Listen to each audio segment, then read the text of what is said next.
Hey, look at that, 9:01. We're only a minute late. Better improvement. That's a huge improvement over yesterday. We're like 8 or 9 minutes late, so that's an 800% increase in efficiency. There you go. You're watching The Really Big Show with myself and Ian Burns. My name is Jim Check with Now Media. Ian's out there in our nation's capital, so almost coast to coast, but we're covering the full nation anyway. Whether we don't quite go out to Newfoundland. Maybe we should get a Newfoundlander reporter. A Newfoundlander. Lots to talk about today. Really big show. Actually, a really big show in the old Ed Sullivan words there. Scrap the EV mandate. We've been talking about that forever. I think they're starting to get the message. EU backs away from industrial carbon tax. Oh no. And former Liberal minister accuses Mark Carney of bootlicking. Top Canadian tech stars have a simple message for Canada. A tale of two nations, and AI heats up. All that and a lot more on The Really Big Show. Like I said, we cover so many things. We got tech, we got news, we got health, we got the BC, we got the markets and AI. Lots of stuff. Hey, this is how you stay up to date, and we don't hold back. And we offer our opinions, not like some of the other media outlets. We're not telling you what to think. We're just bringing stuff to your attention. There you go. There's a NavCan alert, though. Airports have been shut down in Ottawa, Montreal, Edmonton, Winnipeg, Calgary, and Vancouver. Just going to put this out. And there's bomb threats causing delays at airports across Canada. Any updates on that, Ian? Yeah, there has been an update actually within the last sort of 45 minutes. They said that they're starting to return to normal now, but they haven't really explained what exactly happened. They just said there were brief ground stops. And they're trying to, it's the usual thing. It's like, we're going to fully investigate it, even though they probably know what happened. They don't want to talk about it yet, but we'll find out probably later today exactly what happened. But some kind of security incident based on bomb threats.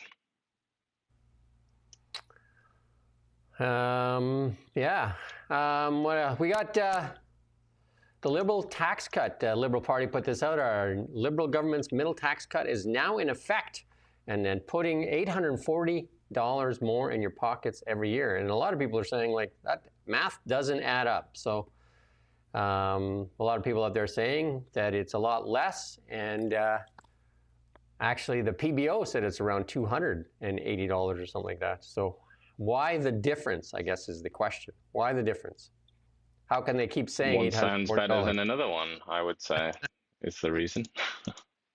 Yeah, I asked ChatGPT to kind of take a look at it, because there's a lot of people out there comparing it and saying it's as low as like $150, but it all has to do with how much you pay in taxes, because the PBO said $280. That's a huge difference. And the government is actually using figures, or the Liberal Party is using figures, if you're at the max, at the highest income earner, so that would give you the biggest return. So they're actually talking about the more wealthy Canadians getting about $840, and then the average Canadians getting, in the $240 range. So again, playing with the numbers, because, like most Canadians would be average and not in the high income earning brackets. Yeah, and they would hide behind that the use of the term up to. That would be their saving grace there. But again, disingenuous at best, misleading at worst. I don't know how you want to call it, misinformation, disinformation. But if you're talking to the general population, why not use the PBO number? I mean, yeah, indeed. But we know why, don't we? So there you go. And then you just put this in here. I don't know if we have it here, but the federal deficit could average $78 billion for 4 years. That think tank warns. That's not a good number. And 92 billion this year. And this is factoring in what Mark Carney has said about NATO and defense spending. Because obviously he was asked the most relevant question, which is, what do we sacrifice then? We're going to spend all this money on defense. What are we not going to be spending that money on in the future then? And he he says he's not a politician, gave an extremely politician-like answer and said, everyone wins. Nothing's going to be cut, no sacrifices. So they've took him at his word, which is probably worthless. I mean, that you should just automatically assume that anyway, because he's a politician. He doesn't really make a habit of telling the truth. But it's just not. It's not fiscally possible. It's not possible to balance the books, and Yeah. he would be condemned by history, I think, if he went too far in debt and ruined Canada's already sort of tottering fiscal position. But the assumption that CD Howe has made here is that he's telling the truth. I don't think that's true, but whatever. So they've taken him at his word, and this is what it looks like: 92 billion this year. I mean, at that rate, the national debt is going to start. It's going to become the biggest expense, basically, in the budget. It's extraordinarily irresponsible.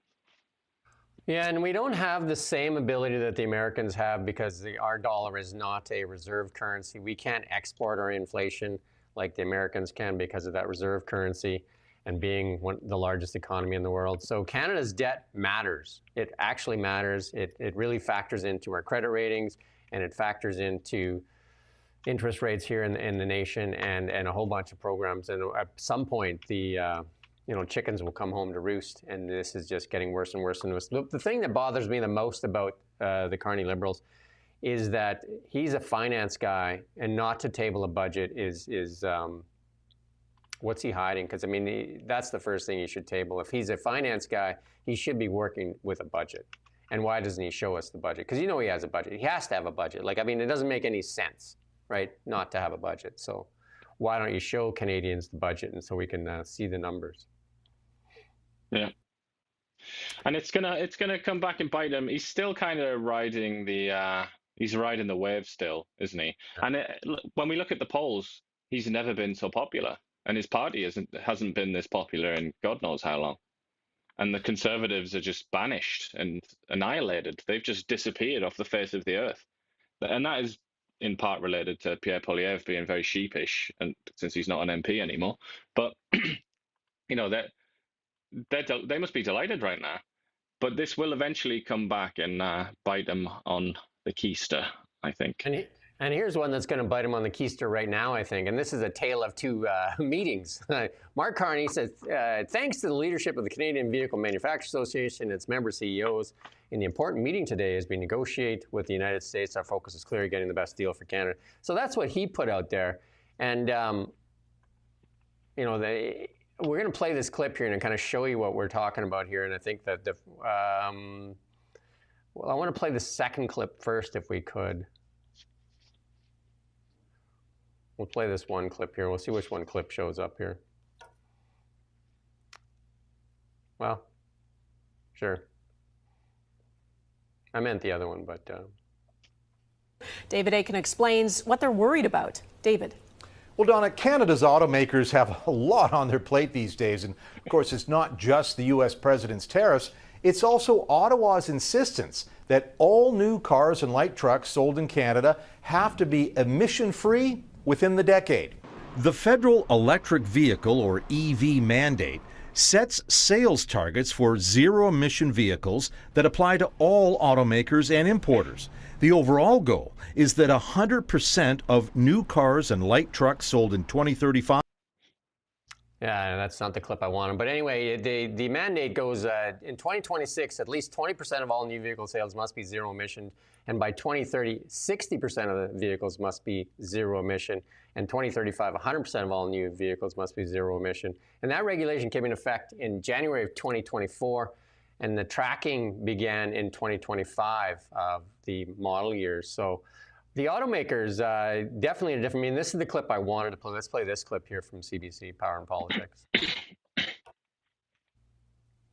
What I can't tell you, though, about what he said heading into the meeting is that he did also emphasize that he wants to see the Prime Minister rescind the zero emission mandate that's in place. He called this unsustainable and says that the targets that have been established cannot be met.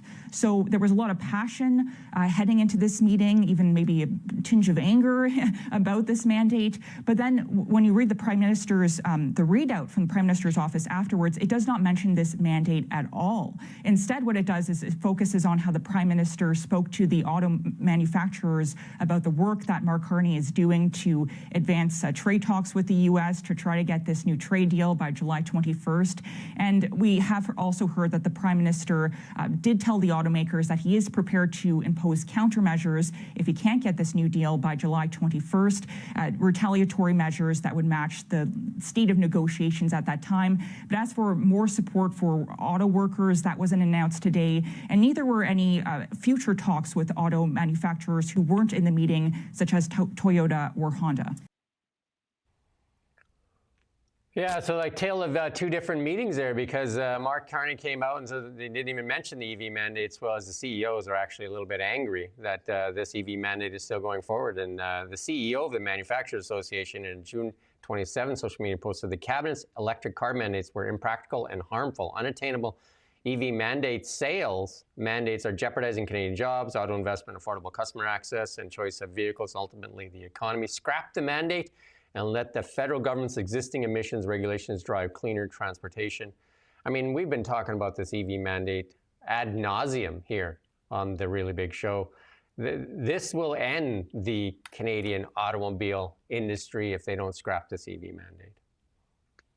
And it'll also make Tesla magnificently rich, if it isn't already, because they're going to have to buy those credits off Tesla, aren't they? Because Tesla's really, as we've said many times, it's the only real player in the game. Yeah, so by far. Tesla, which we're told the Liberal government despises Tesla because it thinks that Elon Musk is a Nazi or some other sort of mythology that they've created for themselves. But he's going to be the main beneficiary of this, and I guess used car salesmen will also benefit quite a lot. The Liberals are like they have a gun and they don't know which end the bullet comes out from. They keep shooting themselves in different body parts. Like this EV mandate is ridiculous. Like they've actually said you have to drive an EV, and they're going to punish automakers, which will drive out the auto sector. And the only one that is worth buying in EV right now really is the Tesla. And we talked about those sales numbers all the time. And they have tariffs on that one because they don't want you to buy that one because they hate Elon Musk, like you said, for various reasons, including him being accused of being a Nazi and all these other ridiculous claims. There's like a social tariff on Tesla as well, isn't there? Yeah. There's almost like a social punishment to buying one, and that's as a consequence of this government and what they've said. And that includes Chrystia Freeland and lots of other senior members of that government. And yet, I mean, we looked at the numbers yesterday, didn't we? It's no exaggeration to say that Tesla is pretty much the only real operator in this field. They're so dominant. They're like Microsoft in the 90s or something. They're just they are absolutely the kings of the hill. And to think that by 2030, we could go 60% EVs. 2030, before you actually think about it, that might sound like, 2030, that's a long time away. It's not a long time away. It's 5 years. It's like 4.5 years at this point. It's absurd to think that we could have all kinds of new players in this industry in the space of 4.5 years. Bear in mind, we can't even do the most basic infrastructure projects in that time. I mean, 4.5 years. You might have a planning application submitted by then, phase 1 of 10 or something like that. The idea that we could have all these new EV manufacturers, it's just nonsense. It's fantastical thinking. The reality is even Tesla couldn't supply that many vehicles in 4 years if they're the only supplier. But you need a telescope to find second place for EV manufacturing on this planet, other than BYD, which is going through a lot of troubles right now. And that's a Chinese automaker. They're blocked from selling in Canada effectively. They're tariffed out of existence. So they're not even, unless they want to drop that tariff. But then if we drop that tariff, Saskatchewan would be upset, and well, maybe not Saskatchewan. The US would be upset, let's say, because we'd kind of betrayed them. That would end the auto sector in Ontario and Quebec. That would be the end of it. And then, Saskatchewan would be happy, actually, is what I should say. This EV mandate is another silly, virtuous mandate driven by a globalist agenda that is actually wreaking havoc in Canada, and it's one of the more contentious ones. and yet they stick to their guns with it, and they're going to have to capitulate. There's no doubt about it. They're going to have to capitulate on this, and then just watch the reasoning of why they capitulate is really the clownish move they're going to make. Because like Mark Carney reminds me of the forestry meetings here in British Columbia. You know, when the forest minister said at the meeting, they said this, and then when you talk to the forestry companies, they say different. They're not even in the same meetings. And the CEOs obviously weren't in the same meeting as Mark Carney was in, because he comes out talking about how it's all trade discussions with the U.S. and the CEOs come out and the EV mandate. Yeah. Were they in a different meeting? I don't know. I mean, I think you're right, though. I think probably what the discussion is behind the scenes at the top table is, how do we bring about this climb down? Like, how are we going to do this? And I think that's probably what they were thinking as well with the digital services tax. And Trump, I mean, we don't know yet. This is speculation to a certain extent, but I feel like Trump outwitted him there, because I think Trump knew he was going to climb down as well. And that was all part of this stupid little dance this ballet that they perform for these negotiations. And I feel like Trump he took the opportunity to deflate Carney and Carney's reputation a little bit and make him look like a fool, which he did. I don't know. I think it's about the climb down. But if the Americans have any say in this, I don't know why they would be particularly bothered. But if they had any say in this, they might try the same thing again. They might try and make a fool out of him again if he doesn't drop it, soon and on his own terms. You know who's going to make the fool out of him? The Ford and GM. That's who's going to make the fool out of them when they say we're done. Stellantis. Well, and Honda and the rest of it. Even Honda, like the CR-V, which is kind of like the crown jewel of Canadian auto manufacturing, isn't it? Although I think they do some RAV4s as well in Canada. But they've started to move that to the US, CR-V manufacturing, though they've tried to like mask it and make it seem like it's, nothing's changing. But they always do that, don't they?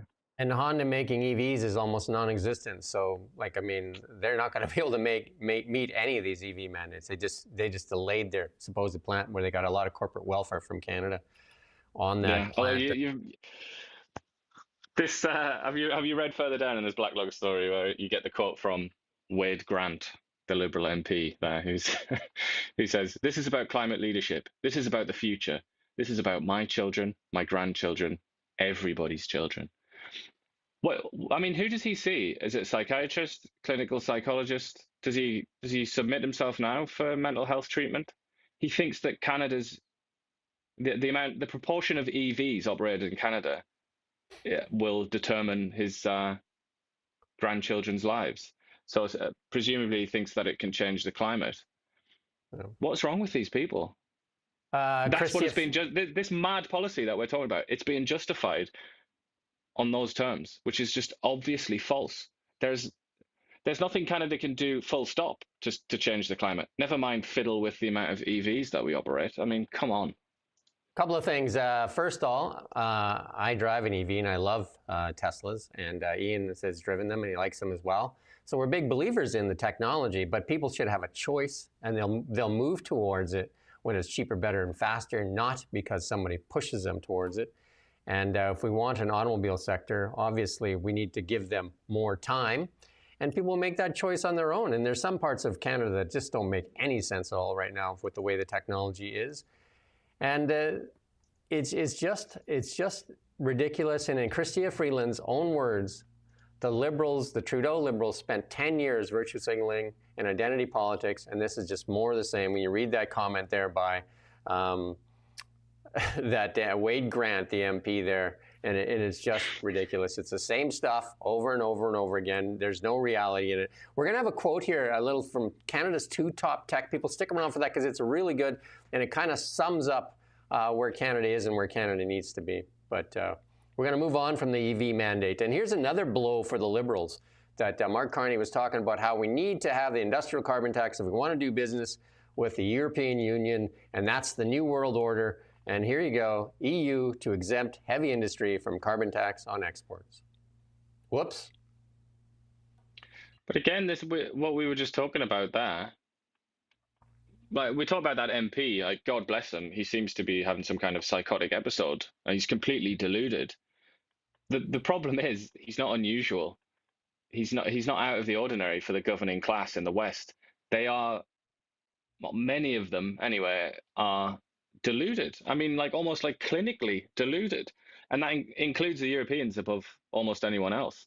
The Europeans have just completely lost their minds on this. But now, because of the NATO promises, because of Russia's invasion of Ukraine and all the rest of it, and all these promises that they've made on defense, reality has come and smashed into their delusion.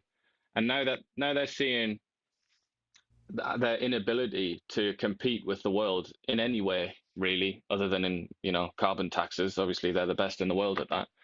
But they can't compete on manufacturing. And the Germans are being choked to death because there's so many German heavy industries. Like that's a huge proportion of the German economy. They produce chemicals and stuff like that. Like they do. It's a lot of sort of heavy machinery and a lot of hard work.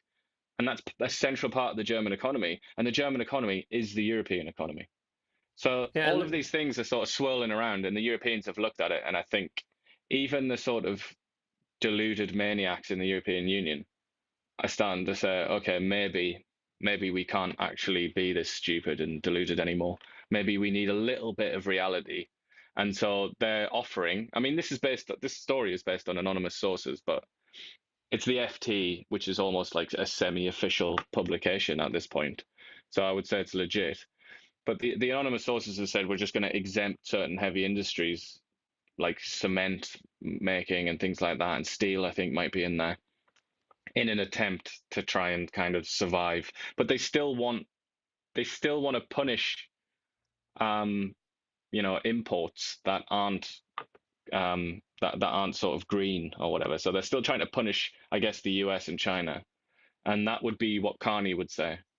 He'd say, if we want to do business with the EU, we've got to be sort of carbon free in our heavy industries. Yeah, it's really hard for us to compete, and we see that with the BC Ferries deal and David Eby's, say that it was cheaper there. And well, of course, they don't have an industrial carbon tax. They can have all kinds of human rights violations with their labor, pay cheap labor, and then use inferior steel, and then to say that Canadian shipbuilders can't compete. What is it that you want then? I mean, it's I'm glad you've said that, because that should be repeated again and again and again forever. For as long as David Eby is in politics or in public life, that exact thing that you've just said should be repeated over and over and over again. Because either he thinks that we are extremely stupid and ignorant, or he's being deceptive there. And what he claims are his principles, like belief, like the NDP, for God's sake, supposed to be the Workers' Party. How can he possibly justify what he's doing? He's given money to anti-workers, to the ultimate anti-worker entity on this planet, the Chinese Communist Party, which outlaws protest, which, I mean, no point in listing it. You use slave labor, for God's sake. And then he's saying, oh, well, no Canadian company wants to bid. I can't believe the NDP have allowed, like, the movement, I mean, not just the leaders and the leadership, but the actual NDP movement, the party itself, the rank and file. I can't believe that they've let this go. I believe this will be chastising him. This will be the biggest scandal for the BC NDP, and it's also ran its tentacles into Chrystia Freeland's cabinet, and also into Gregor, into the Robertson's cabinet as well, because he's the one that's responsible for the Canadian Infrastructure Bank, and $1 billion is being there used of Canadian taxpayers' money to fund this operation. Are they responding with moral clarity? They're not, are they? They're all just trying to shift the blame. Every single one of them. They're all behaving in a very cowardly, weak, not very leader-like fashion, when this is a matter of national security. And as well, not just that, it's a matter of principle. It's a question of, do we pay more for Canadian workers, or do we pay less for slave labor from a communist dictatorship? And inferior They've chosen product. the latter. Because we've had the inferior steel being used in the Patello Bridge too, that's caused cost overruns in that too. So again, it's easier to do stuff cheaper, right? If you just cut all kinds of corners and then pay slave labor and all kinds of stuff, it's easy to do cheaper. So again, is that what we want? Lloyd But that's why Axworthy. parties that's literally why the NDP exists. That's literally the point of the NDP, is to look at things like that and say, no, that's not fair. Like, you have to put the workers first. It has to be, you have to treat workers right, and you have to pay them more money. That's literally the whole point Well, of that we've party. seen And they've just completely jettisoned that. They just don't care about that, apparently. we've seen that in this election, that the unions were typically supporting the Conservatives as opposed to the NDP or the Liberals in the federal election. So, Lloyd Axworthy, though, accuses Mark Carney of bootlicking approach to Trump, though. So that's the former Liberal minister. He's come out and he says Carney has adopted a bootlicking approach to his relationship with Donald Trump, and he was a foreign affairs minister under Jean Chrétien. And he said flattery is always part of the game, but you can take it to the point where you can actually become, I don't even know that word there, unctuous. Unctuous. Unctuous. There you go. See, Means that's like why we have the oily. English. That's why with the English slimy, expert here. oily grease ball. That's what. When you describe somebody as unctuous.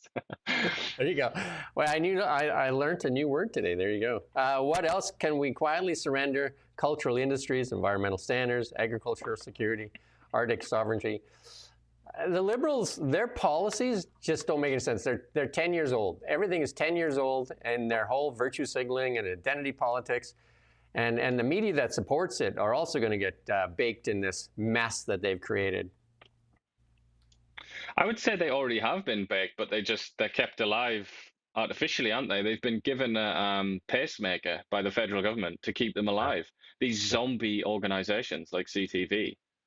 They just kind of they are very zombie-like, aren't they? In that they don't seem to use their minds very much. They just kind of trot along, and somehow they're alive, and they do still have a significant effect on politics. Yeah, it's a significant influence, especially as we've discussed many times among the older demographics that aren't quite aware of how how garbage they really are and how compromised they are.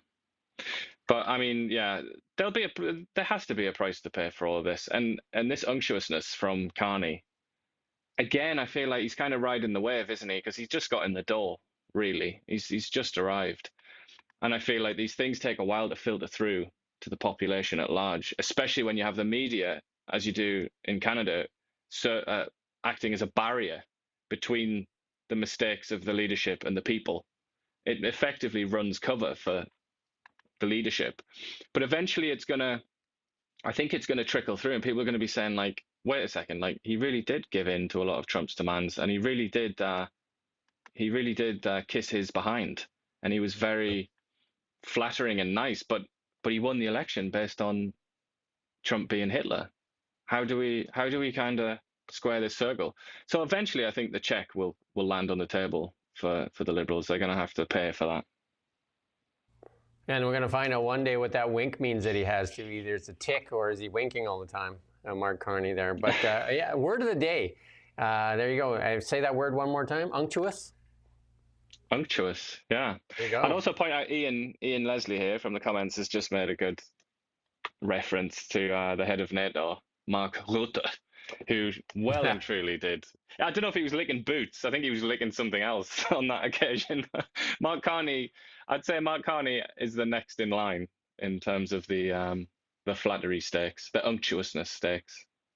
And this one here, Alberta, Doug Ford and Danielle Smith co-sign a letter here calling on the feds to repeal C-69, the carbon tax emissions cap, clean electricity regulations, parts of the Specifics at Risk Act. And they're going to keep putting the pressure on. And these are the ones that the Liberals don't want to cave on, 69, 48. And that one, 48 is all that important as well for our coastline here in British Columbia.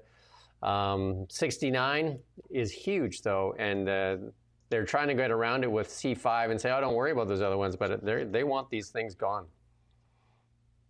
I mean, the Liberal Party in many ways is it's like an old ship that's been on the ocean for many years, and it's accumulated all of these barnacles, hasn't it? Stuck to the hull. It's desperate for a hull clean.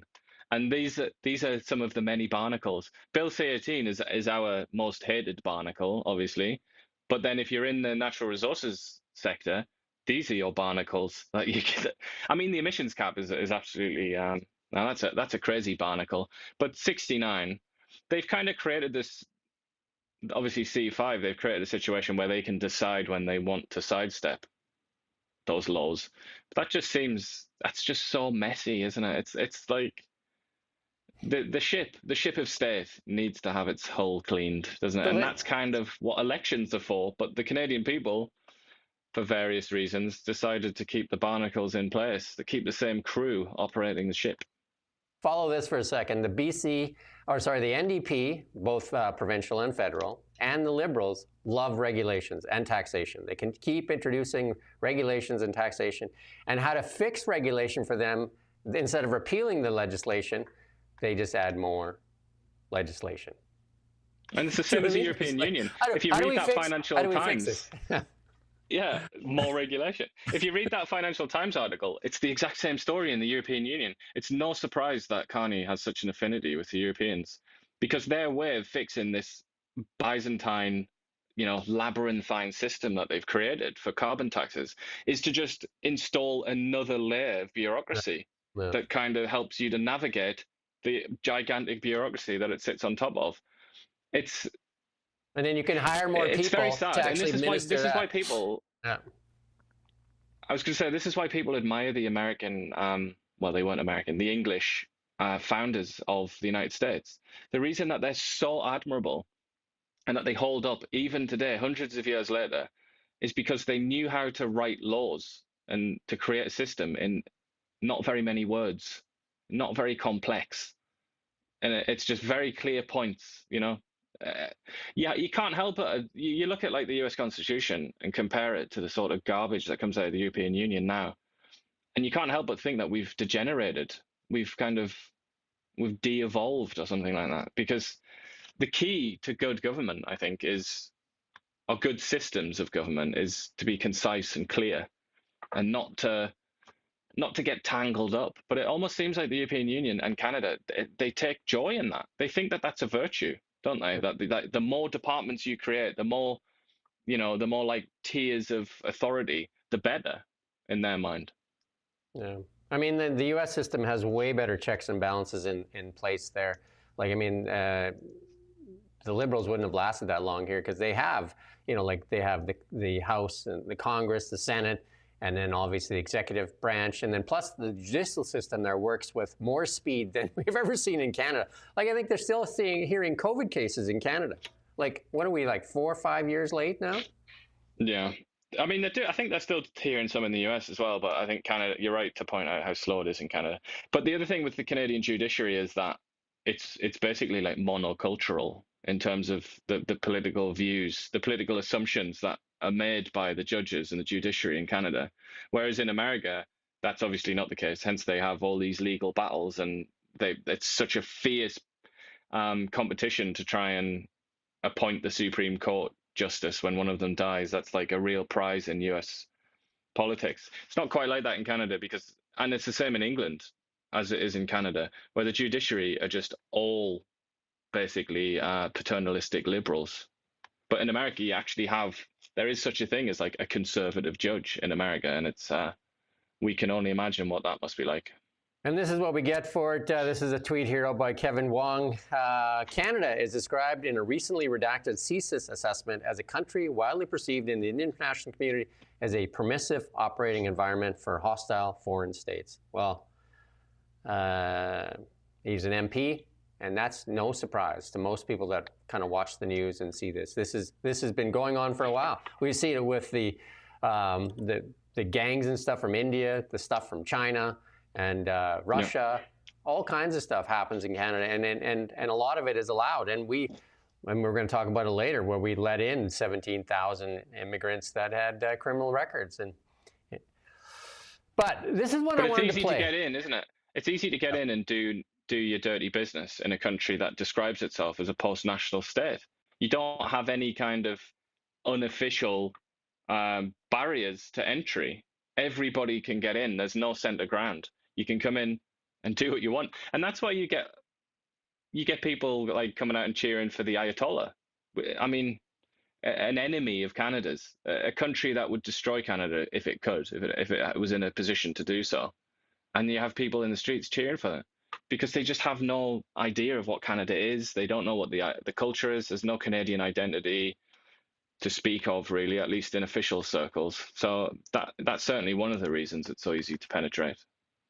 And here's a couple of guys I follow, and they're two Canadian tech stars, and Chamath is one of them. And they got some real, they're at a tech conference here in Toronto, and they dropped some truth bombs that I think everybody should listen to. It's a bit of a longer clip. It's about 3 minutes, but there is so many gems in there that if you just pay attention to it, I think every government official should listen to this clip here.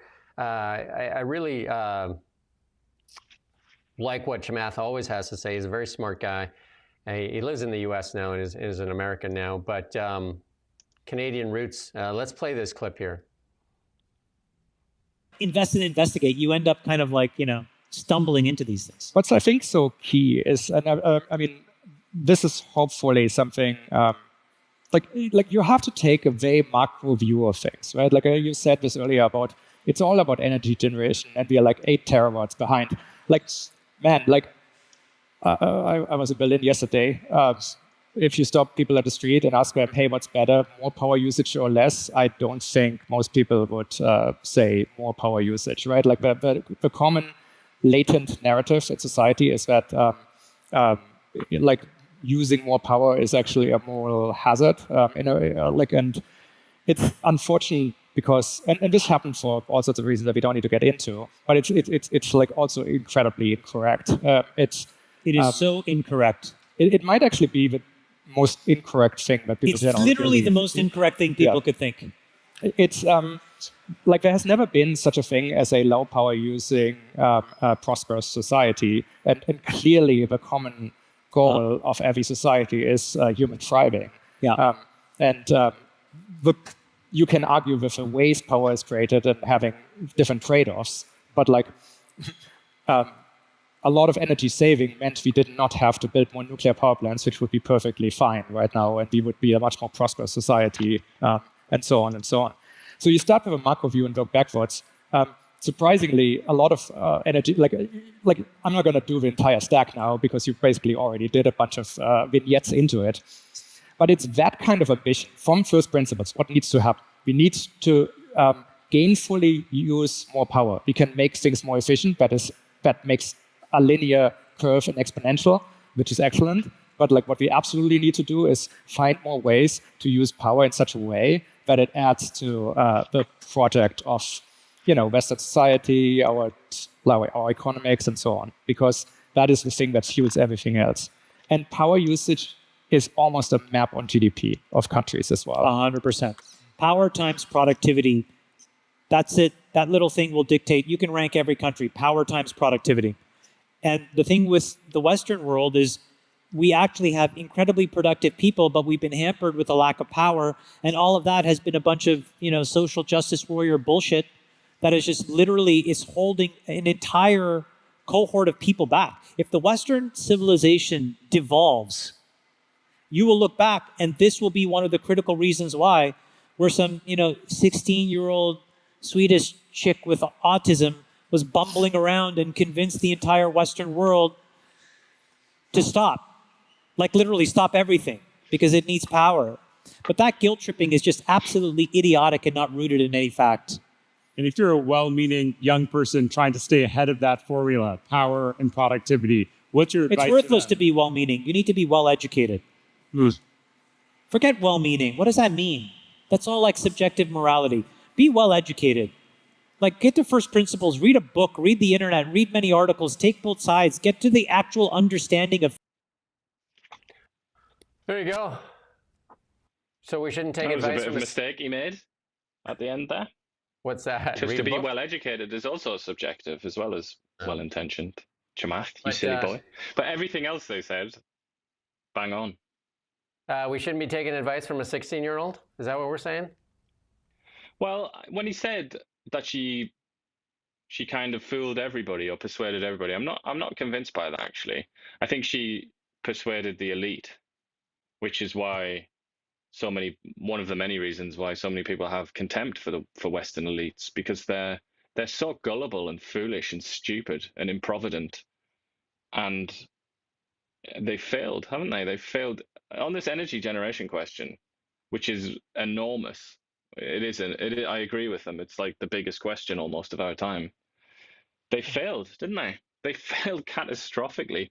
And Germany, where that guy is from, I assume, judging by his accent, they failed in a more dramatic way than almost anyone. And so did obviously the British. We've said it time and time and time and time and time again on this show. Energy is everything, and that's what Chamath said too. Productivity times power, and then you can rank the countries with that. And for some strange reason, if you go keep watching this interview here, Toby there from the CEO of Shopify goes on to say that that Canada is the richest resource nation in the world by diversity. That's something that we've echoed many times. And we're squandering it because of these ideals that we need to somehow save the world from the excesses of China and India. It makes no sense at all. Well, that's not even mentioned. That would at least be an argument, but that's not even what they say. The way they speak, like that Liberal MP that we quoted earlier, they speak as if it's in Canada's hands. Yeah. Canada can do this by itself. That's the way that they speak, and I don't think it's because they're stupid necessarily. I think in a way they're trying to deceive people into thinking that that is actually the case. That if you recycle, you buy an EV, you bring down your emissions, then the world will be saved, which is just nonsense, needless to say. But the energy question, another thing that they didn't mention, or maybe they did mention this, I don't know, but it tends to be the case that the more energy you have, the less emissions you put out there, because you have more efficient systems and you can afford the better technology. Chamath was born in Sri Lanka in '76, immigrated to Canada with his family at a young age, and he holds a Canadian citizenship and later moved to the U.S. He runs that All In podcast. Really great podcast. It's a bunch of really successful people in the tech sector there. I recommend that you listen to that one. It's a good podcast. I think they do a weekly show. Really good for kind of keeping up with what's going on in the world. Really smart guy, really sharp guy. And I think and he's a blunt guy too, very blunt. And a big fan of Tesla too. So obviously he must have, so the left must hate him as well because, but he's tough to hate because he's an immigrant. He's from Sri Lanka. But obviously he likes Elon Musk, so he must be on the hate list as well. But he doesn't like Greta Thunberg as well. He doesn't like Greta Thunberg. On the hate list. I think there was a clip out there from Elizabeth May. I didn't put it in here. That talking about she takes her marching orders from the Palestinian Authority, which is what's going on with her. Here's another chart. Too many things. Too much. Canada lagging the U.S. on business investment. There's another surprise. Look at this graph. Again, almost go back. Every single graph that we look at is the same. Where it's sort of like towards the end of the Harper era, everything just collapses. It's always the same. Again, Chrystia Freeland, friend of the show. What do you think, Chrystia? Doesn't look good, does it? No. Stats Canada says the country's merchandise trade deficit narrowed to $5.9 billion. Gold exports helped that again. What is that? Resources, right? Gold exports to the UK helped shrink the trade deficit. The Canadian merchandise fell in May to $5.9 billion as gold exports to the UK increased significantly. And what are the United Kingdom people buying? Gold? What's the deal with that? Yeah, I would love to know what the hell that's about. I wonder if that's just because obviously there's the metals trade is kind of centered there, isn't it, in London? LME, I wonder if that's actually I wonder if that's just for that, for that whole malarkey. Because I remember listening to Howard Lutnick, and he was talking about gold and metals, and he was saying that completely distorts the US-UK trade relationship. Like when you look at the data, it gives you a really inaccurate impression of what the relationship is. So I wonder if it's something to do with that, because it's not like the British are making golden temples or anything like that. I don't get why they would want gold. Investment. But Canada, guess how much it has in our reserves? Like in Canada's Bank of Canada, how much reserves Canada holds in gold? I would say 0. It's between 0 and 0. So there you go. You can guess there. It sold it all. Mark Carney was part of that government when they sold the last dregs of our gold because they said it was an antiquated asset. I think it was around $1,200 an ounce at that time, banging on the door of $3,400 this morning. So I guess, whoops, another whoops. Hey, here's another one. Vaccine injury data has been hidden. Managers of the Federal COVID Vaccine Compensation Fund are concealing the number of injury and death claims paid at a taxpayer's expense. It follows a 2021 Privy Council memo that urged staff to downplay vaccine-related impacts. Imagine that, eh? The Vaccine Injury Support Program updated claims. What's that? Go ahead. It's just malfeasance, isn't it? I think that's the word for this. This is bad governing. It just has to be said simply as that, really, doesn't it? If you try and hide things from the people. Didn't we just dole out 2 orders of Canada for 2 people in charge of the vaccine program here in Canada? News reports of adverse effects following immunization, the government's response to them had strong potential to influence public confidence in vaccines and their safety, said the memo. The current study proactively tested the impact of various messaging strategies delivered through the different messengers in response to a hypothetical adverse effect following immunization. The memo suggests that authorities use various messaging strategies like skewing statistics or making reassuring statements such as the chance of happening to me is more than 1 in a million. The memo recommended that managers identifying winning communication strategies to maximize public confidence in the government's COVID regulatory regime. What is that? Market the people, right?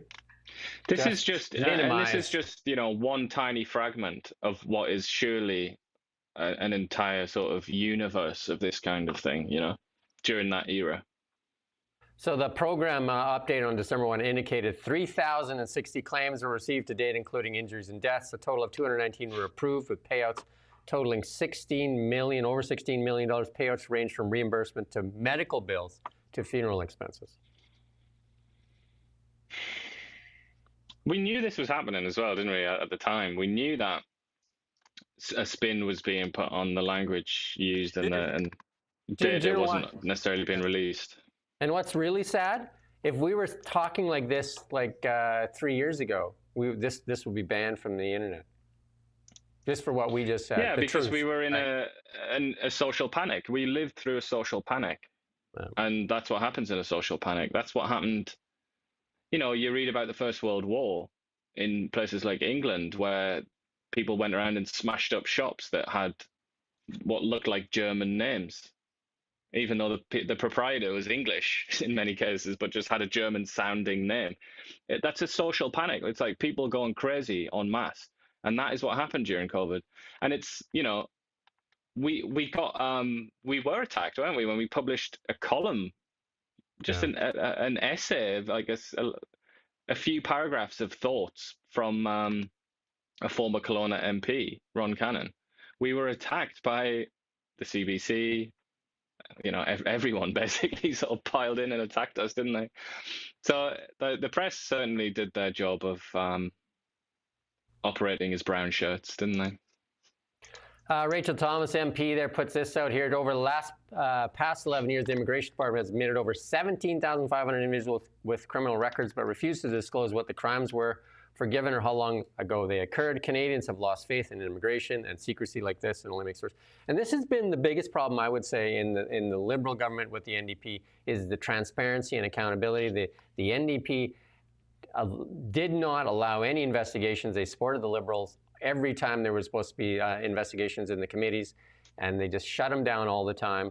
And now let's see what happens with the Bloc and the Conservatives, and NDP has no say. There's so many that they should re-look at, go back and take a look at, because there's that one that's standing out there with Stephen Guilbeault, and like millions of dollars there that have been alleged that his companies took from the Canadian government. Yeah, but this, as far as I see it, this is another barnacle from the long voyage that the Liberal Party has been on.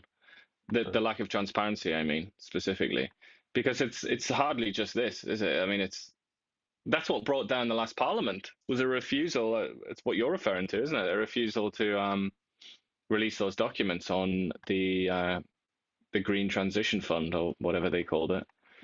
There is a real reluctance from this government, or the previous government, and it seems this government too, to be transparent, which is ironic because they won an election based on that idea, didn't they? On an idea of that they would be transparent.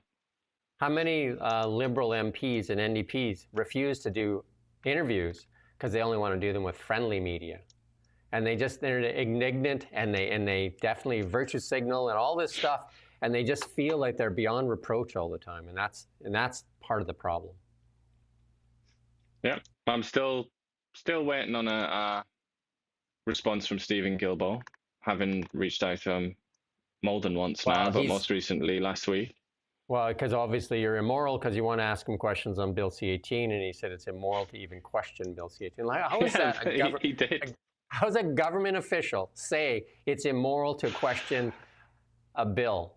Like, it's immoral.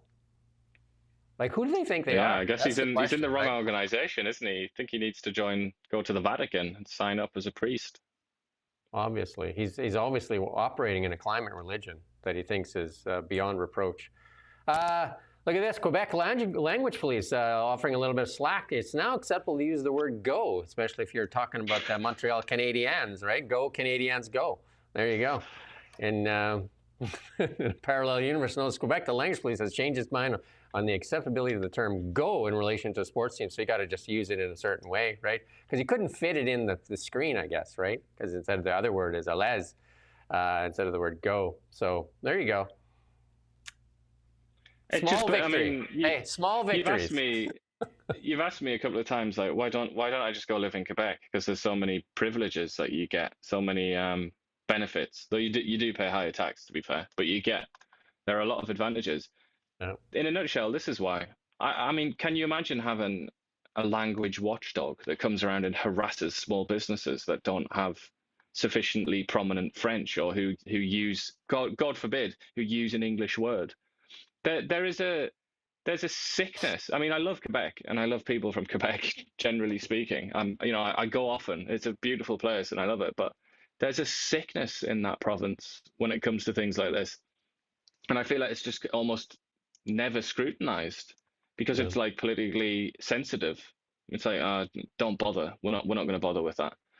But there are serious problems in Quebec, and this is just the very tip of the iceberg, really, isn't it? But I feel like that's a really under-discussed subject, just how toxic some of this Quebec chauvinism actually is. We're going to move on to our international section, and here it is. Donald Trump, they got that big, beautiful bill that, according to the Republicans, and then according to the Democrats, I think they're now naming it the big ugly bill or something like that. But Donald Trump putting this out, no tax on Social Security. And yeah, that's a win. I think that should come to Canada. And I think if you're listening, Mark Carney, if you ever watch the show, why do we keep making our seniors pay on our CPP and OAS and all that? Just take the tax off. If you want to give something to Canadians, take the tax off of them. They paid enough. No tax on Social Security. Wow. That's a win. Be a hard one to sell, I think, to the people that feel, that there's generational unfairness and whatnot. That's become a sensitive political topic, hasn't it now? So it would be a tricky one to do. Absolutely ridiculous. They're going to get it themselves. Like, why wouldn't you? But anyway, in the UK. Well, they're not, though. That's the point. They're not. As things trend, they're not. Thanks to the likes of Justin Trudeau and Mark Carney, who are adding to the deficit, adding to the national debt. There is going to be no Social Security for my generation. As things stand, that's not happening. Well, you can always, I've never heard this word used in a long time on the telly, but if you get upset in the House there, you can always start crying. And this is the finance minister in the UK. She just started crying. And it tells you, and it didn't help that the borrowing costs in the government, lots of face loss there. So the UK finance minister says she's having a tough day after weeping in the House of Commons. So she said she had a tough day on Wednesday after she recorded weeping in the House of Commons. Rachel Reeves, who faces a daunting task in attempting to manage Britain's stagnant economy, has long been mocked as racial from accounts after lying about her job experience. Well, there you go. There's something in common as well. Hey? She, look, they were elected on July the 4th last year. So tomorrow is their 1-year anniversary as a government, and it's been a disaster. It's been a real calamity. And, don't take my word for it. Go and read about it. But she's extremely unpopular. She just tried to push through a kind of cost-saving measure on the benefits bill, and it completely failed. Her own party rebelled against her, and she was left there. I mean, she said it was a personal matter, but God knows what it really was. But she's left there sitting in the House of Commons while like other MPs are like jeering her, and she's just like crying. It's like a very sad face. And yeah, the borrowing costs increased because I guess that doesn't fill the markets with the bond markets with confidence. So she's lied about her job experience. Where have I heard that before? Yeah. Well, I don't know what she was thinking, but she said she worked at the Bank of England for 10 years. It was actually 5 years. And she also said that she was an economist at some big bank in Scotland or something like that, whereas she was actually in HR or something like that. That's why they call her Rachel from accounts, because she wasn't. She said she was an economist, but she was actually like, I can't remember what. It was some completely unrelated department of a bank in Scotland. There was somebody that ran in a recent election that was trying to claim a bunch of things too on his resume that turned out not to be true. But hey. Yeah, indeed. I mean, it hasn't stopped that person, however. That one worked out so far. So far, so good for that one.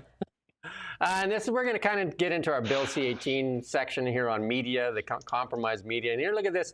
MSNBC and CNN definitely feed narratives many, many times. And you could say Fox does as well, but Fox is a little edgier.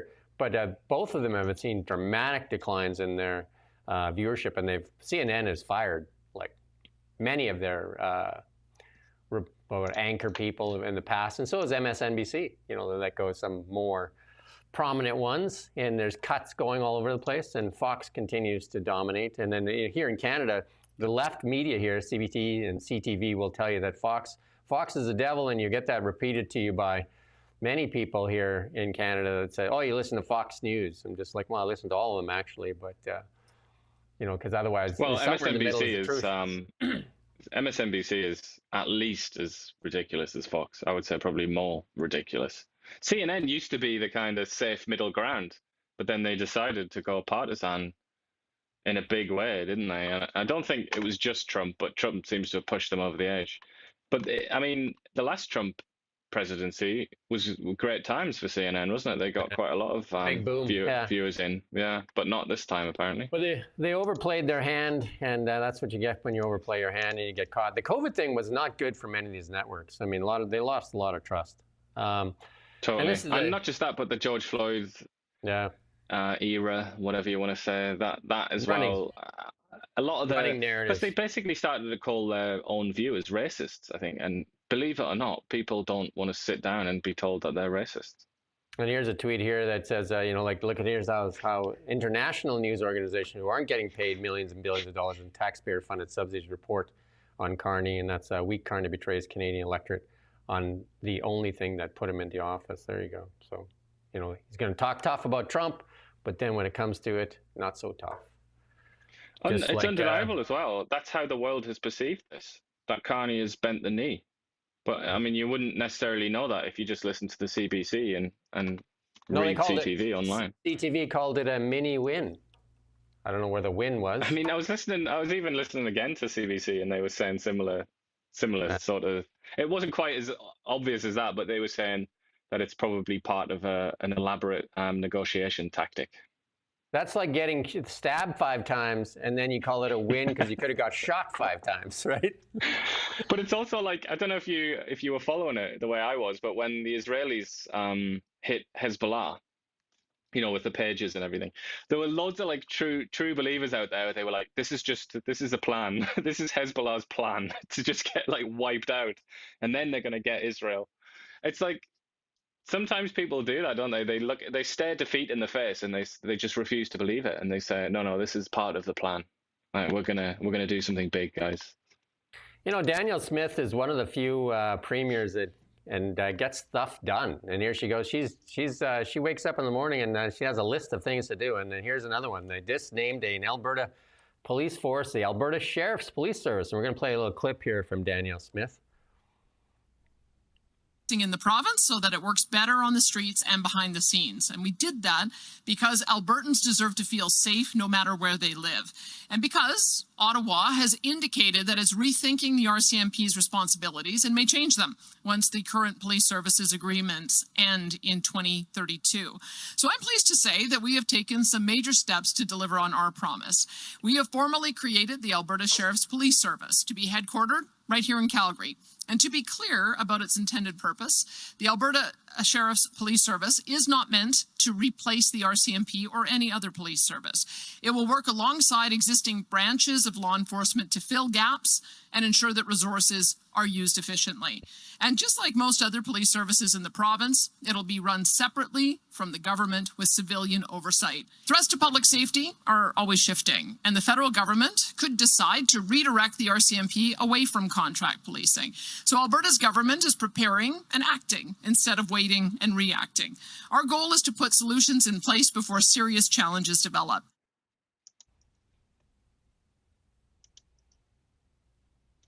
It's a little bit of tautology there, isn't it? Because sheriff and police mean pretty much the same thing, don't they? So why didn't they just call it the Alberta Sheriff's Service? I wonder. Not sure. But could you think of a reason why maybe they... I don't know. I mean, I'm like sure that came up when they were planning it. It was like, I don't think we can call it that. It's a tie to the... oh, yeah, I get what you're saying, yeah. It's a tie to the... Elon Musk would have done it. He would have did the Alberta Sheriff's Service. He would have done it for sure. He would have relished that opportunity. I'm going to call the... you know what? Yeah, he would have done it because he did. He's starting at a university in Texas, the Texas Institute of Technology School. Yeah, that's a similar kind of it's unwieldy, isn't it? And you can tell that he's done it because he just wanted that acronym. Whereas they've made this unwieldy because they didn't want the acronym. Yeah, and then we used to play ball when we were younger in high school there, and we also played against Ashcroft Secondary School. And I don't think anybody got it back then. But anyway. How could you not? Alberta, it reminds me of John Wayne.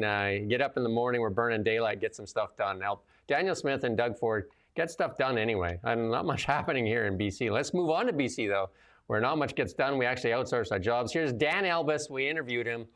You and I interviewed him just recently on this ferry thing, and this is the shipyards there in where we sent all our money.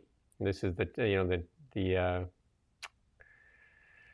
so that's where we send our money. So Dan Elbis saying Canadian taxpayer loans to fund shipbuilding in China. Canadian shipyards and their supply chain cannot compete with low-wage countries and have their lower employment centers, lower environmental centers, and lower safety centers.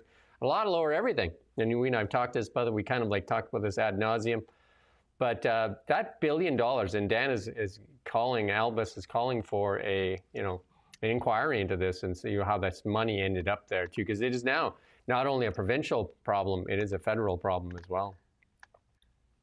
Yeah, it's a national problem. If Canada's a country at all, it should deal with this problem. It's a question, that question is asked by many people, isn't it? Is Canada even an actual country? I think the way that we respond to this is partly an answer to that question. Can we actually face something like this and fix it? Or do we just back down and surrender? And Dan Elbis, one of his things, and then we've said this as well, since we've heard nothing from Mark Carney on this, right? And nothing on Freeland on the $1 billion loan, because she's talked a bit about the way she's had that letter that was leaked here. But if we're, like we say, one economy instead of 13 with the hands, right? Then Carney needs to fix this. We need to fix it right now. Pull it back. But also, if the foreign policy of this country means anything, are we actually a part of the West? Are we an important member of NATO? Are we going to help kind of bear the burden in resistance to China and Russia, if you want to say that as well, or not? Or is that all just meaningless? When Mark Carney says things about democracy being under attack and all the rest of it, does that mean anything? Yeah. So one of the things that Dan Ashton here is coming out with another critique of the NDP government, he's a former politician, and one of the things that the NDP and Liberals are really famous for is inaction. It's all about studies all the time. They want to have advisory panels, working groups. And the same thing, we've talked about forestry so much here on this show here, and we've interviewed so many people in the forestry sector. And what did they do after all? Finding out, you know, like when Kevin Falcon said it was in shambles, David Eby said it was, John Rustad said it was just same thing, just terrible. And even David Eby admitted that there was problems. And what did they do? They started another committee to look at it. And what did the industry say? Not enough representation from industry. So what's the point? Again, just another panel. This is all they do is study, right? And this is Rob Shaw saying the reviews, task force, working groups, advisory panels, other clever ways to study issues without actually acting. It's all stall tactics. It's all it ever is just like, oh, we're going to have another panel. So it looks like we're doing something. We step to the podium. It's the same thing with healthcare. Oh, we're going to spend $5 million into the United States to recruit people that are angry at Donald Trump. Well, I can tell you one thing right now. That country is winning. And we're going to talk about it in the markets. There's not a lot of people. There may be a small percentage of people that are freaked out, but you can't convince people to come for less money, higher taxation, and our own government stuff. And this is where they choose to spend their time instead of trying to convince the pediatricians that are actually living in Kelowna to go back to the hospital. Just absolute nonsense. But that inaction, it's kind of cowardice as well, isn't it? They don't want to. They know that a lot of these problems are contentious, and that you're going to make someone unhappy. Some group will be unhappy.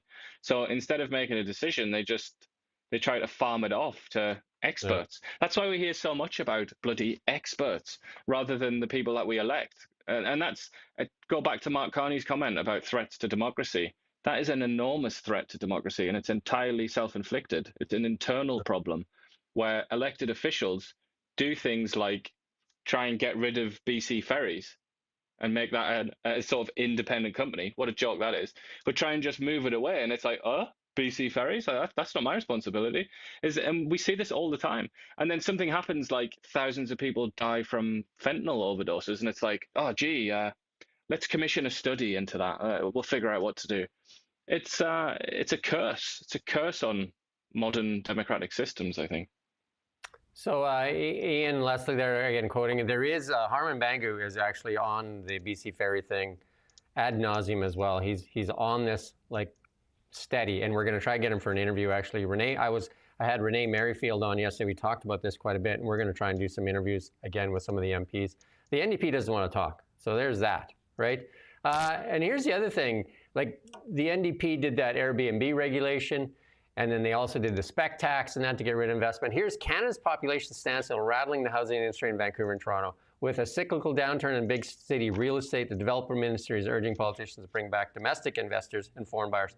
Well, they chase everybody away. Like I did that piece on LinkedIn on the Airbnb policy. The NDP is basically chasing away investors in BC. Like, because the cranes are coming down and they're not going back up. The same thing is happening in Toronto and Vancouver. They don't understand it. When you take away people's investments, like, why would they invest again? But also, the market was inflated to such a ridiculous extent because of various policy decisions, including unsustainable mass immigration. Right. You know, things like foreign buyers, foreign speculation. All this went into the housing market, put it up to such an insane price that now when the population is not increasing as rapidly, people are looking at the properties and they're just like, no way, I'm not going to pay that. And then the people that own them are saying, I'm not going to sell it then. So you have this sort of Mexican standoff based on the inflated market and what people think a house is worth.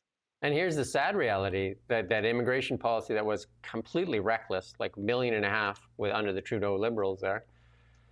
And then they were given money for rent in that. So the rent meant nothing to anybody. You know what I mean? Just like it was government money funding rent for all these immigrants that were coming in. So I mean, it was just like a free-for-all. Anyway, so BC, actually, here's some, Renee Merrifield and I have talked to us on the show that we do all the time, Beyond the Ballot.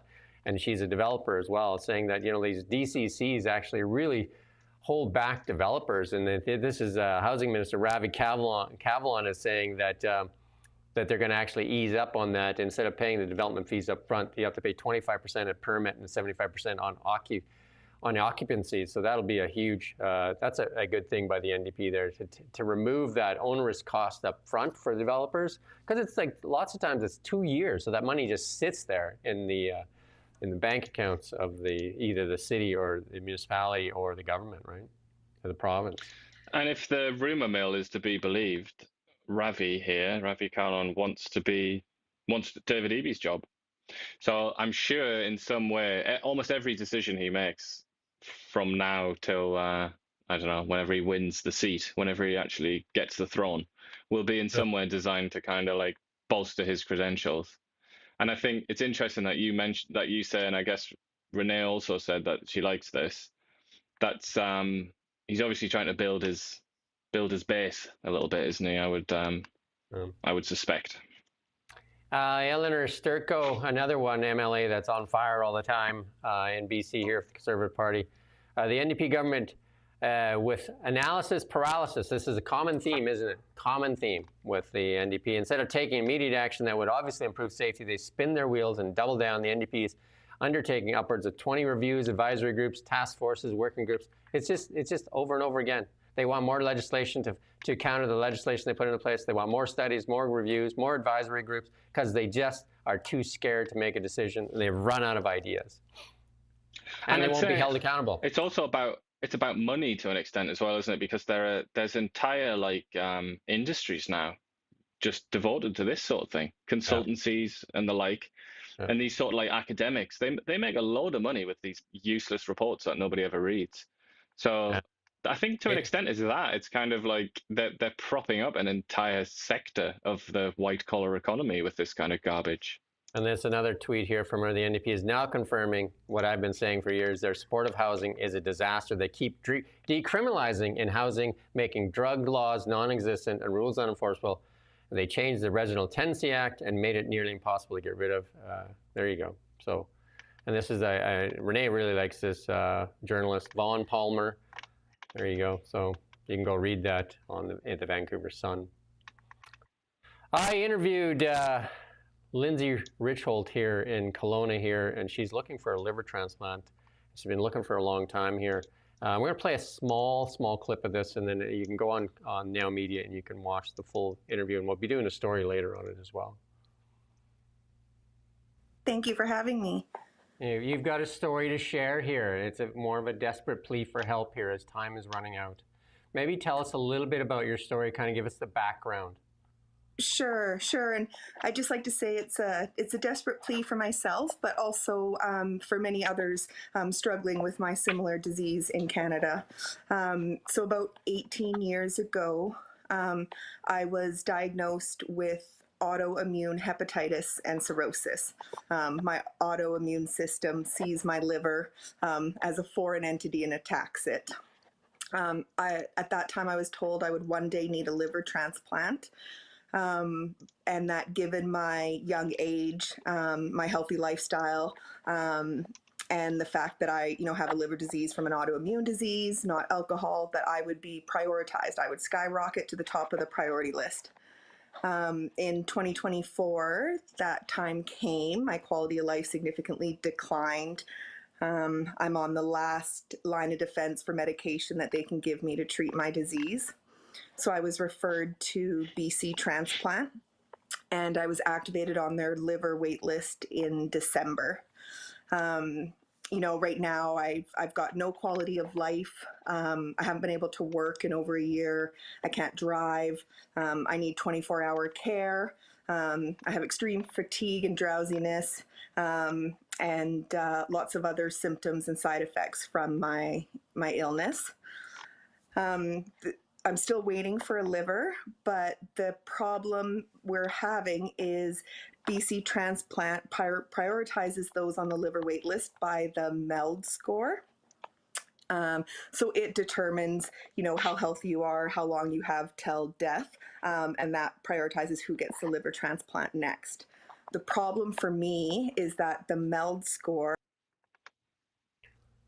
Yeah, so you can go watch that full interview. One of the things that comes up later in the interview is that she's had about 50 people step forward for a live liver donation and transplant, and BC transplant will only test 2 to 3 people every couple of months, and it's only 1 in 6 that match. So, and she's been given about 6 months to live, so she could actually run out of time before they find a match for her. Whereas she says in Alberta, they'll test as many people as you want in a week.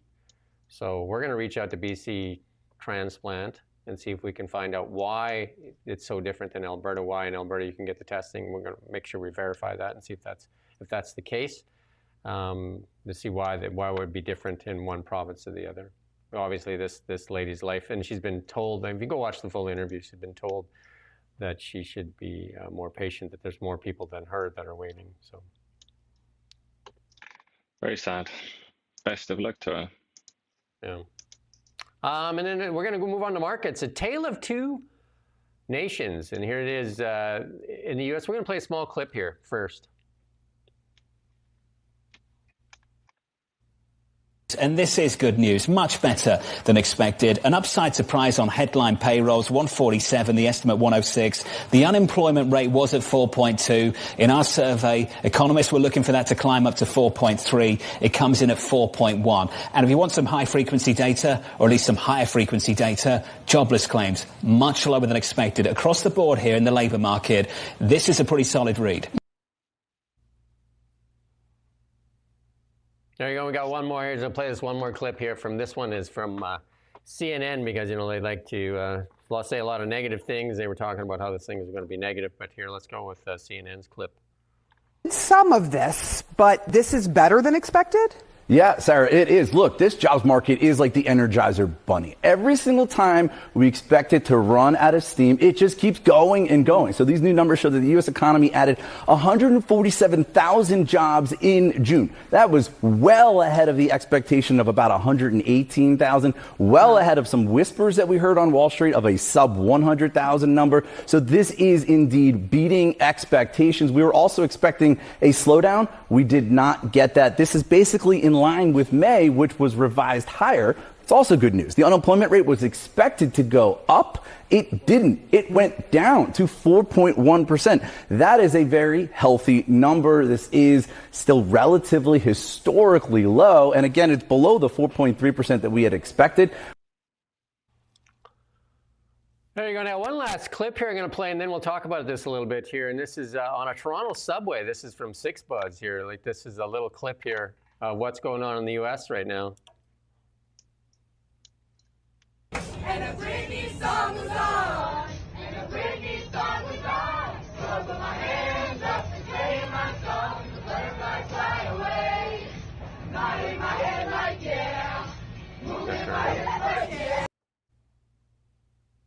Well, you missed the end there. You got to play that clip. You got to play the end of it. Louder. Okay. Yeah, it's a party in the USA. There you go. Okay, that's good. It's a party in the USA. A tale of two nations. Canada's unemployment rate is going to go over 7, according to economists, and the U.S. economy is on fire.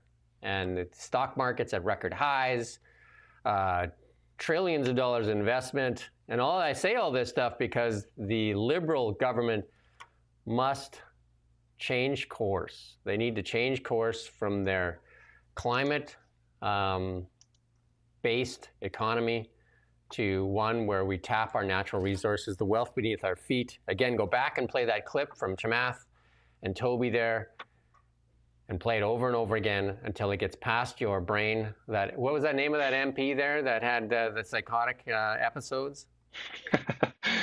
His name is Wade something. I can't remember his last name. Wade Grant. Yeah, Wade Grant. You're going to play this clip over and over and over again. You can play the 6Buzz TV Chamath over and over again, the CNN clip over and over again, and then the Bloomberg clip over and over again until you realize that people want a healthy economy. But the thing is, it's a political question, isn't it? And in many ways, their economic policy is a political compromise, and it's about feeding the base, giving the base their veggie burgers that they demand. And the Liberals have just, they're compromised in so many ways, like Quebec, and I mean, the list goes on. We're sick of hearing it at this point, aren't we?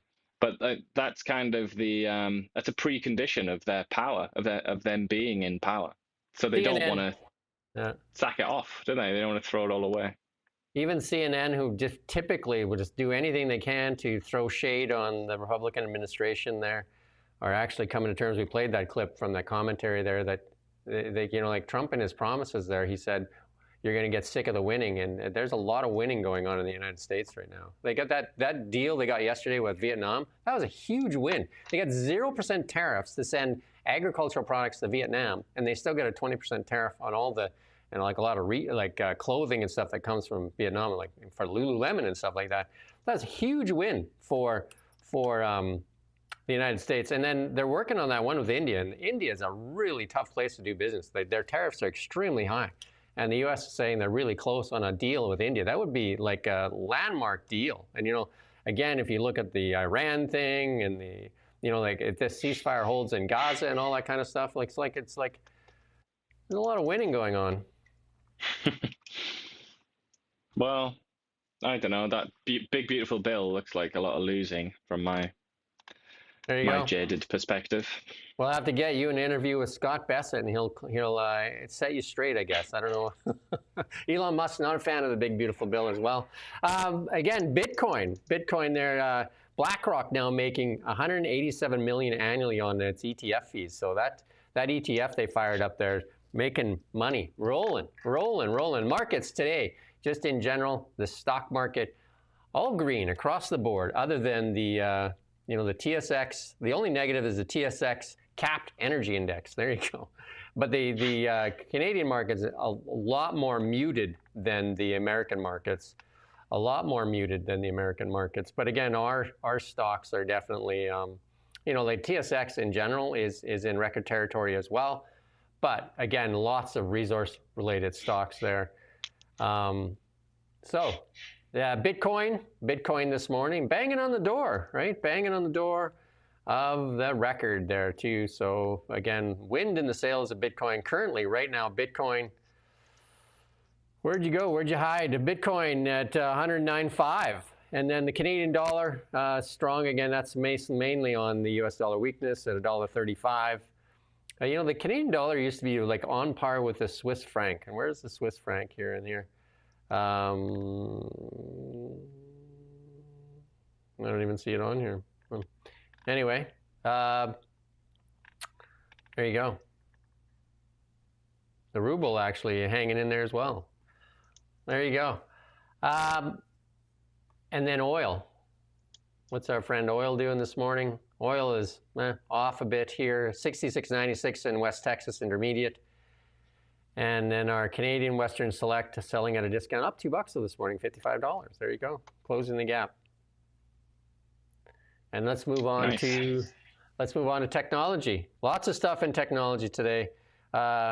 Norway, and we've talked about Norway in the past. 97% of all cars sold in Norway were electric, not hybrids, not eco-friendly, full-on EVs. There you go. Norway. Can you guess what else Norway does?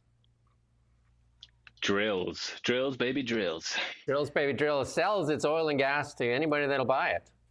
Anybody that'll buy it. And they have a sovereign wealth fund that is in excess of $300,000 per person. Something that Mark Carney and the Liberals says we need to keep 80% of our oil and gas, where? In the ground. Safely and comfortably in the ground. And then Elon Musk putting out that as goes Norway, so goes the rest of the world. Combustion engines will be like the steam engine, quaint, primitive. Anyway, so there you go. Well, Norway as well, it's important to bear in mind there's some pretty rough weather in Norway and rather mountainous terrain as well. So the fact that everyone's buying an EV is rather interesting, isn't it, in that kind of geography? And I'm a big fan of Teslas and autonomous cars. I use it every day. It's not fully autonomous here. It's fully supervised here, and I use it every day. But Bank of America says autonomous cars are having a chat GPT moment. I've seen this from a lot of the other institutions out there recognizing that this, and we talked about it here on the Really Big Show, this could be one of the biggest inflection points that we have seen in our history, the reshaping of transportation. That's why we have a section called Technology and Transportation here, because we believe it is changing right in front of your eyes right now. And then also solar energy. Tesla deployed 9.6 gigawatts of energy storage in Q2, their best Q2 ever. Energy is booming. And then Elon's talking about setting up a solar gigafactory in the US. And, like in Texas, they can get a lot of energy from that sun. But then we look at this chart here, and this is shared by Chamath. Look at this year over year expansion into solar by China.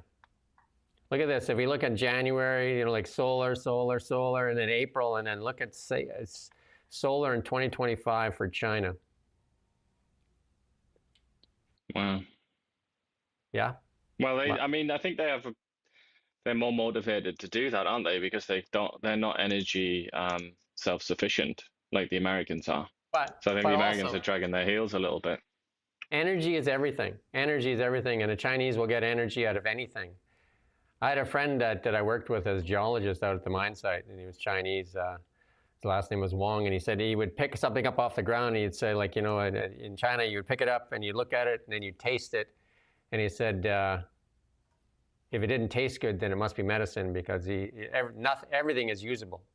In their same philosophy for energy. Everything. It's coal, LNG, gas, whatever, oil. They use a lot of coal plants. They got a lot of coal plants. And then solar. And that's come about as a necessity. It's as a consequence of necessity, isn't it? That's why the Chinese have that kind of frugal reputation. Look at the massive cities they've built in the short periods of time. The cities that will put almost any city in Canada to shame. Just unbelievable, and done in short periods of time. And then Elon Musk, a little bit in the tech sector, 29 landings on a single booster. So they're reusing that rocket thing, and that's the plan to get that thing. We're going to start seeing more and more of this SpaceX here.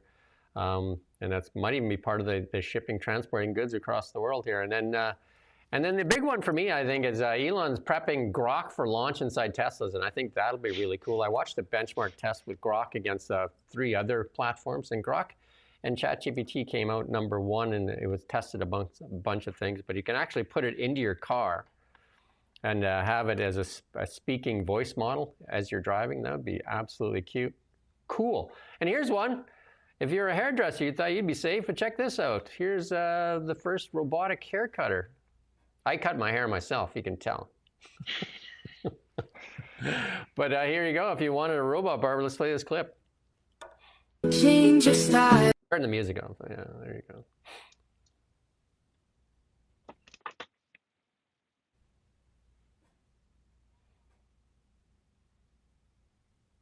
There you go. That's good enough. It almost looks like an AI vid, that, doesn't it? People pay a lot for haircuts. I know that there's a TikTok that's going around here in Kelowna right now. There's a young girl that's offering haircuts for like $20 and stuff like that, where women are typically paying $350 plus for cut and dye and all that kind of stuff. And people are just like, is this true? Is this an ad? And she's like, I'm a student. I'm learning. So there you go. If you want a cheap haircut, you can go find her on TikTok. Or you can go to some of the schools. Like they have some haircutting schools where you can get a haircut cheap. Or you can do like me. You can cut it yourself. I actually do a lot of my haircuts myself. My wife cut it for a number of years, but then I figured, hey, I can probably just do it myself too. And then top tier AI employees at Meta will make a base salary of $100 million with bonuses up to $300 million a year. That's per wire. How's that? That's not insane at all, is it? That's perfectly sane. We live in a sane world. And we're going to pass on this next one. But Chinese AI tech firms trying to challenge U.S. AI dominance. DeepSeek rapidly advancing. And that's why we can't slow down. Like people say, we got to slow down this AI thing. We got to really cut back. And there is no cutting back. And this is another post by Chamath. And here's one that I've talked about for a long time. There's people out there, if you can pass good technical reviews. This guy has five jobs, but he just farms out the jobs, outsources it. So he's making $800,000 a year. He doesn't do the work. I mean, that started happening during COVID, didn't it? A lot of coders were doing that. You know what I mean? They don't even do the work. They just farm it out to somebody else. And then here's one that I think everybody's going to want to order, not even just for your kids, but for yourself when you want to go to sleep at night. When you say like it's okay if if you're not happy with what's going on in Canada, you might want one of these. Here you go. Let's play this small clip.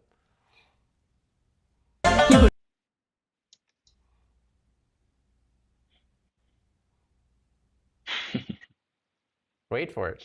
It gets better. Oh, that's cute, isn't it? Hey? A little tap. You might need that for the Liberals when they have to give up on some of their climate agenda and the EV mandates. They need to put them to sleep at night with a little tapping there and say, it's okay. It's okay. They don't really tend to surrender, though, do they, on that side? I think more likely to be blocking highways than having a nice hug. And here's our health section. You don't want to miss this. Your CTV put out this article. There's no safe amount of processed meat to eat, according to new research. I've said that forever. Why do you want to put look at the hot dog, though? I mean, are you going to say no to that hot dog? Yeah, it's tough, right? Especially when you go to Costco and it's $1.50, right? But all the chemicals they put in that food there, not so much. Hey? There's something just about that medium of consuming food, isn't there? Like the sort of oblong submarine. Be hard to live without it. And then we've talked about this many times, and including Sir Elton John warned us here, that people using cannabis several times a week now for many years can experience serious cyclical vomiting symptoms known as cannabis hypermenis syndrome. There you go. And a whole bunch of other things, psychosis, everything you can get from that drug that Justin Trudeau helped Canadians access in every corner around, like every block, right? You can get some cannabis almost. But you see this, the tone of this article implies, I think, that the future might mean or might include lots of massive lawsuits against the federal government that we'll pay for, obviously. Yeah. And then because Justin Trudeau will sit there and smoke a blunt on the beach in Tofino, I suppose, while we all have to pay for that. We did do that story just recently where the Liberal MP was even warned of the dangers and still went ahead with it anyway. Why not?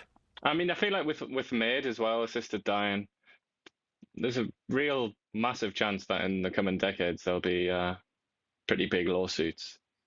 And here's another to that, you know. The WHO says it wants countries to raise prices on sugary drinks, alcohol, and tobacco by 50%. None of those things can hurt you. I got an idea. Instead of like stop drinking sugary drinks, like if you go to Starbucks, they sell you a cup. It's basically my son showed me one. He bought a cup and it was like the whatever size cup, and it was full of ice. So I said, how much actual product is in there for this $8 drink? And so I poured it into a shot glass, really, because it was all ice in this shot glass and stuff. And the shot glass is just pure sugar, and you paid $8 for it. I said, like, you're basically buying and actually it's probably healthier because it's mostly ice, water, but like sugar. They're selling you a glass of sugar for $8. Terrible. We're in the fool section here. We're wrapping it up here. And this one is great. I think this one's awesome.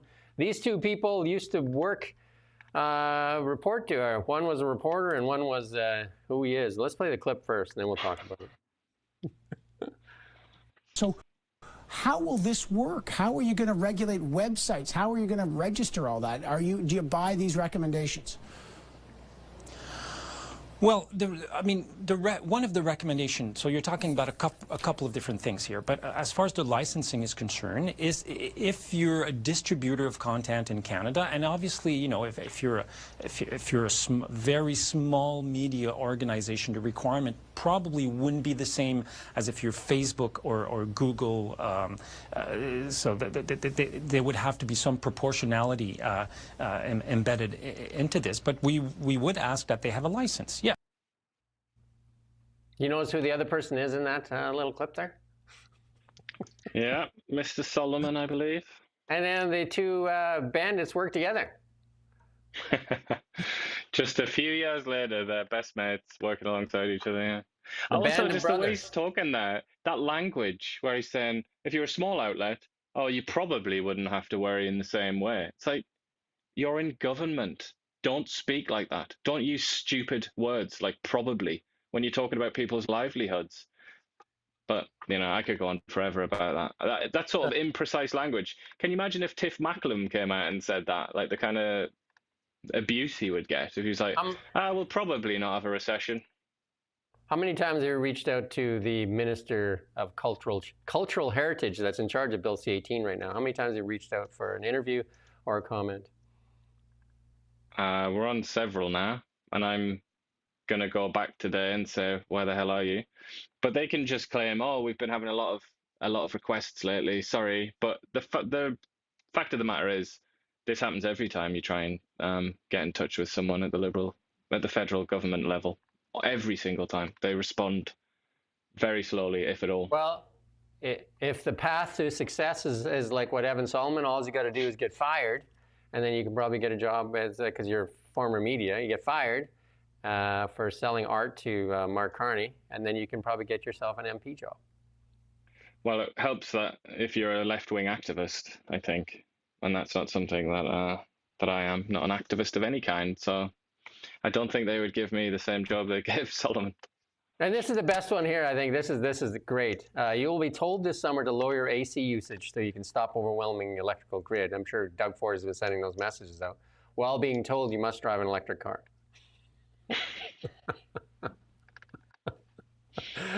I mean, it's just like this is low grade stuff. And then this one here. Both your friends there, Trump nails it. Canadians shouldn't pay more for social media services to fund liberal propaganda. Those are some quite creative clown outfits, aren't they? I like Rosemary's hat there. It's actually a good look. Yeah, a lot better than usual anyway. I was going to play this. We won't play this clip from the Blanchette there. But he basically said that Mark Carney must have borrowed Justin Trudeau's spine.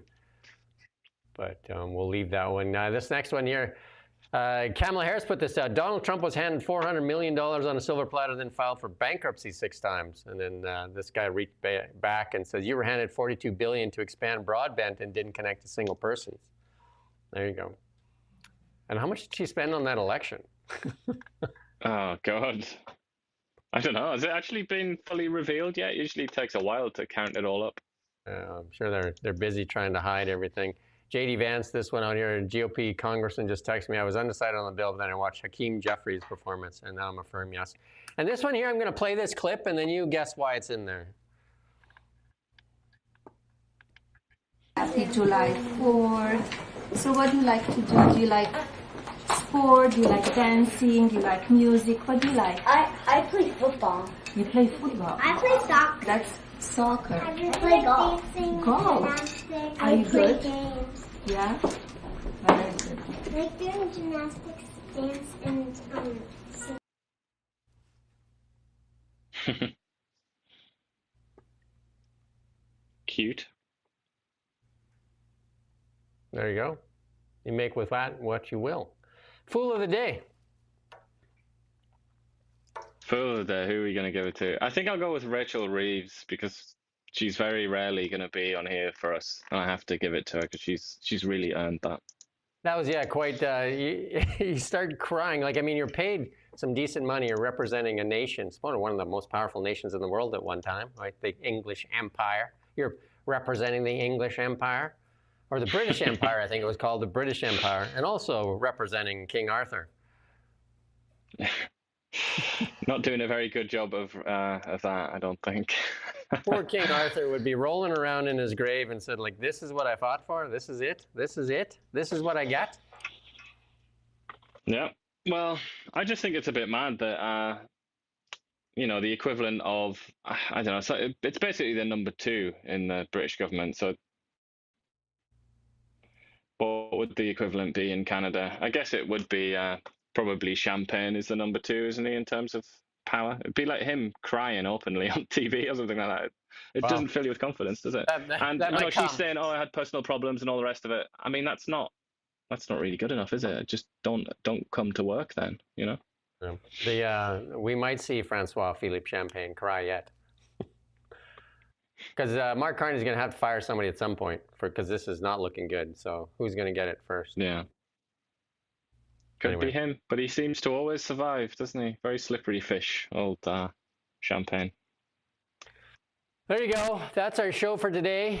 It's Thursday, July 3rd. Tomorrow, big day in the United States of America. It's July 4th. The celebration goes on down there.